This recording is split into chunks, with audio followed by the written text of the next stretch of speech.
नमस्कार किसान भाइयों, मैं रणविजय सिंह महिंद्रा एचजेडपीसी से। तो किसान भाइयों, आज हम बात करेंगे डिवॉल्विंग के बारे में। जो हम पत्ते काटते हैं, बेल कटाई करते हैं, उसके बारे में कि वो कैसे करनी चाहिए, ये क्यों करनी चाहिए, क्या इसे क्यों ये ज़रूरी है। तो इन सब बातों पे आज हम चर्चा करेंगे। तो सबसे पहले कि हम डिवॉल्विंग करते क्यों हैं और ये होती क्या है। दरअसल जब हमारी फसल तैयार होगी आलू की और हम सीड का काम करते हैं, तो सीड में हम इसे करते हैं कि पत्ता का जो काटना है, हमें डिवॉल्विंग करते हैं। इसकी हमें ज़रूरत क्यों पड़ती है, तो इसके दो सबसे मेन रीज़न है। एक सबसे पहला रीज़न कि अब जब हम सीड का काम करते हैं तो हमें छोटे साइज़ का आलू चाहिए। हमें उसमें राशन में बड़ा आलू नहीं करना, लगभग 50-55 mm तक हम सीड में रखते हैं। तो उससे बड़ा हमारा आलू जाएगा तो वो हमारा नुकसान होगा। उसके लिए हम पत्ता काटते हैं। पत्ता काट के और ये ऐसे छोड़ते हैं, ये हमारी डिवॉल्विंग है। और इससे दूसरा जो सबसे मेन रीज़न है वो है एफिड से बचाने के लिए। एफिड जिसे हम तिल्ला भी बोल देते हैं, उससे बचाने के लिए वो क्या करता है कि अगर एफिड हमारी क्रॉप पे आ गया, वो 5, 10, 15 जनवरी के आसपास उसका अटैक आता है। और वो जब हमारी क्रॉप पे आता है तो उसके थ्रू वायरस फैलता है।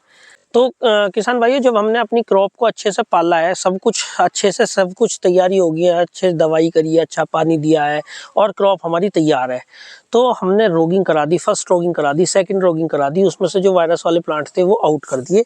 अब जब हमें अगले साल के लिए फसल लेके जानी है, जब ये फसल हमारी तैयार हो जाती है 60, 70, 80 दिन की, तो उस टाइम पे हमारी बेल गिर जाती है। हमें पता नहीं लगता कि वायरस किस में है, किस में नहीं है। उस टाइम पे एफिड का अटैक आता है। एफिड के अटैक के बाद जब इसमें एफिड आएगा और अपने साथ वायरस लेकर आएगा, वो वायरस फैला देगा, वो हमारा नेक्स्ट जनरेशन में जाता है। अगली साल हमें जाके पता लगेगा कि जो हमारी क्रॉप बिल्कुल ठीक थी उसमें भी वायरस है। तो उस सब से बचाव के लिए हमें डिवॉल्विंग करनी बहुत ज़रूरी है।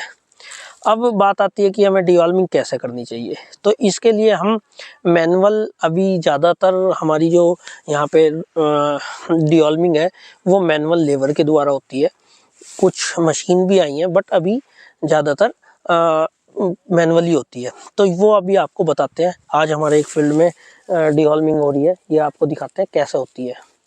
तो किसान भाइयों, जब हम डिवॉल्विंग कराते हैं तो लेबर जब हमारी डिवॉल्विंग कर रही है, तो इसका सबसे पहले ध्यान ये रखना है कि कभी भी लेबर खड़े होके डिवॉल्विंग ऐसे बहुत बार करते हैं वो ना करें। उसका नुकसान क्या होता है, ये जो हमारी दांती जो ये चला रहे हैं, जिससे बेल काट रहे हैं, ये बहुत बार इसकी चोंच उसमें जाती है अंदर मिट्टी में और आलू पे कट लग जाता है। आलू पे जो इस पे कट लगेगा वो हमारा कट क्रैक में चला जाएगा। अब जैसे कि अभी आप देख रहे हैं, ये हमारी अभी जो बेल कटी है, इसका बिल्कुल सही तरीका ये है, ये पूरा प्लांट पकड़ के और रगड़ के यहाँ से बिल्कुल जड़ों से मिला के इसे ये काट लिया। बैठ के काटोगे तो ये दांती का ऊपर वाला हिस्सा जो है वो सीधा चलेगा, ना कि जमीन में जाएगा। और ये इसका बिल्कुल ठीक तरीका है काटने का। ऐसे इससे आप देखेंगे, यहाँ पे आपको दिखाता हूँ मैं, ये बिल्कुल साफ ऐसे आपको कहीं पे भी इसकी ऊपर ग्रोथ नहीं दिखाई देगी। ये देखिए बिल्कुल साफ आपको ये सारा दिखाई देगा। तो ये बिल्कुल एक अच्छा तरीका है डिवॉल्विंग करने का, और इस चीज़ का हमें बार बार ध्यान रखना चाहिए।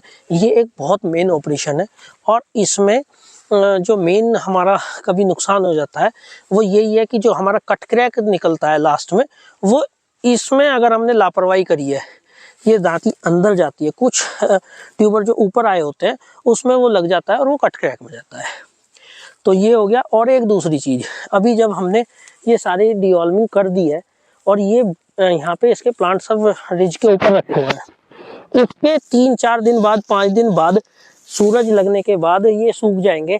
और कुछ प्लांट कभी कभी गलती से रह जाते हैं, जो 1-2 प्लांट कोई रह गया तो वो अलग से खेत में दिखाई दे जाएगा, वो सूखेगा नहीं, वो हरा रहेगा। उसे 4-5 दिन में एक बार खेत में घूम के एक बंदे को घुमा देना चाहिए और उसे दोबारा से वो डिवॉल्व कर देना चाहिए, उसे काट देना चाहिए।